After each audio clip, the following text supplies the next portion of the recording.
So guys, gusto niyo bang malaman kung paano maging epektibong vlogger? Alam naman natin na mga baguhan pa lang tayo at mga small YouTuber pa lang tayo at marami pa tayong kailangang malaman. So, papakita ko sa inyo kung paano nga ba kumita ng pera kay YouTube at the same time, paano nga ba maging epektibong vlogger. So guys, keep on watching. Alam ko kailangan mo to.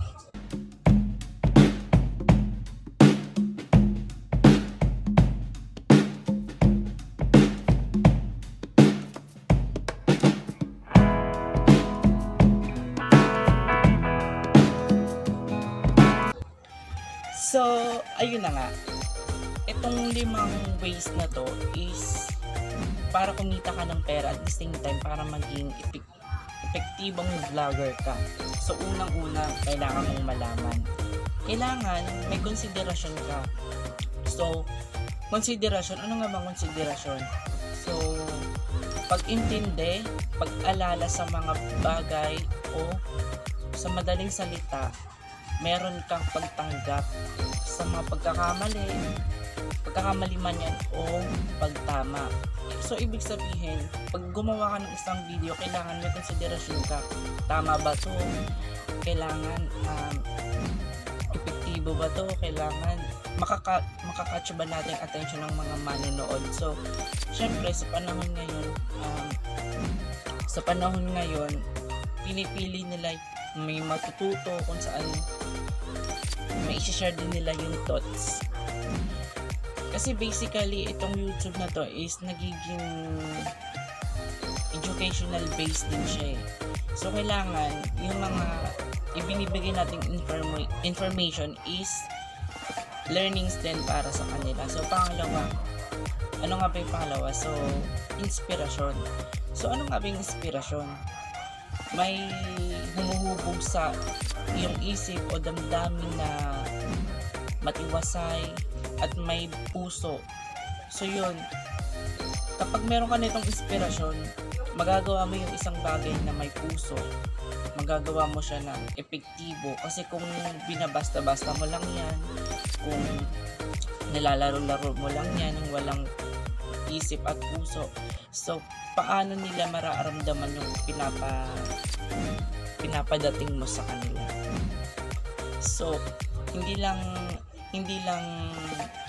inspirasyon ka dahil may pag-ibig, hindi lang inspirasyon ka dahil may trabaho, hindi lang inspired ka kasi nagmamahal ka. So, kailangan inspired ka rin na gumawa ng mga videos, lalong-lalo na kapupulutan ka ng aral, may makukuha sa iyong aral at the same time nag-give and take kayo. So, natututo ka sa mga binibigay mo sa kanila at the same time natututo din sila sa iyo. So, pangatlo, determinado.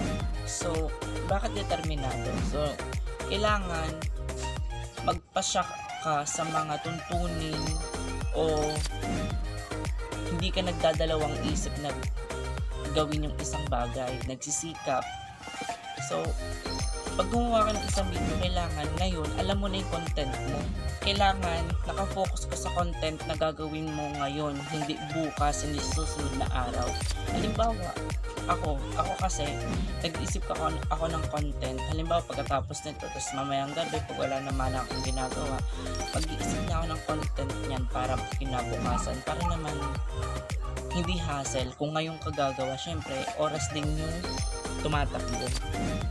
At syempre kailangan ginagawa mo to ng may determinasyon, may pagpapasya sa sarili at hindi ka nagdadalawang isip. Kasi kung doubted ka sa sarili mo, so wag ka nang gumawa ng video kasi kalalabasan mo wala lang, hinahirapan mo lang yung sarili mo, sinayang mo lang effort mo, sinayang mo lang yung oras. So kailangan determinado kung gawin yung content na gagawin mo sa ngayon. So, pang-apat, kailangan may pasensya ka. May positibong pananaw at alam mo kailangan ng pasensya sa sarili at sa iba. So, hindi naman tayo perfecto. So, parang, bakit pasensya sa iba? So, nag-produce ka ng video, upload ka ng video mo sa YouTube channel mo at may mga magko-comment dyan. negative man yan o positive, kailangan may pasensya ka. So ipakita mo sa kanila na kaya mo din kahit baguhan ka pa lang. Ipakita mo na makakapagbigay ka pa rin ng inspirasyon sa iba, makakapagbigay ka na kaalaman, hindi lang sa sarili mo kundi pati sa iba. I-share mo yung thoughts na natutunan mo at the same time may i-share din nila sa iba. So panglima at ang huli, kailangan meron ka talaga nito, tiyaga. Kailangan may tiyaga ka, kailangan may kakayahan kang maghintay ng matagal o gawin ang isang bagay na paulit-ulit. Halimbawa, pag-aralan ng isang bagay ng mabuti at seryoso. Bakit paulit-ulit? Siyempre, sabihin natin di ba? More practice makes perfect. So, hindi naman ibig sabihin nun is perfecto na tayo. So, uulit-ulitin natin siya hanggang sa makuha natin, hanggang sa matuto tayo. At kailangan din natin maghintay, lalo-lalo na sa mga baguhang YouTuber na kagaya natin. Hindi yan isang araw 1,000 subscribers agad, hindi yan isang araw 4,000 watch hour agad. So maghihintay at maghihintay tayo. Kailangan may pasensya. Kailangan gawin natin yung bagay na positibo. Mo malalaman kung talagang consistent ka sa ginagawa mo. Dito mo malalaman kung talagang kaya mong pahalagahan yung ginagawa mo, kaya mong pangatawanan yung nasimulan mo. So guys, please tandaan nyo po itong 5 tips na to, 5 ways na to para maging epektibo kang vlogger at the same time para kumita ka ng pera online kay YouTube. So unang-una, consideration. Pangalawa, inspirasyon. Pangatlo, determinado ka dapat. At pang-apat, kailangan may pasensya. At ang panglima, kailangan may tiyaga.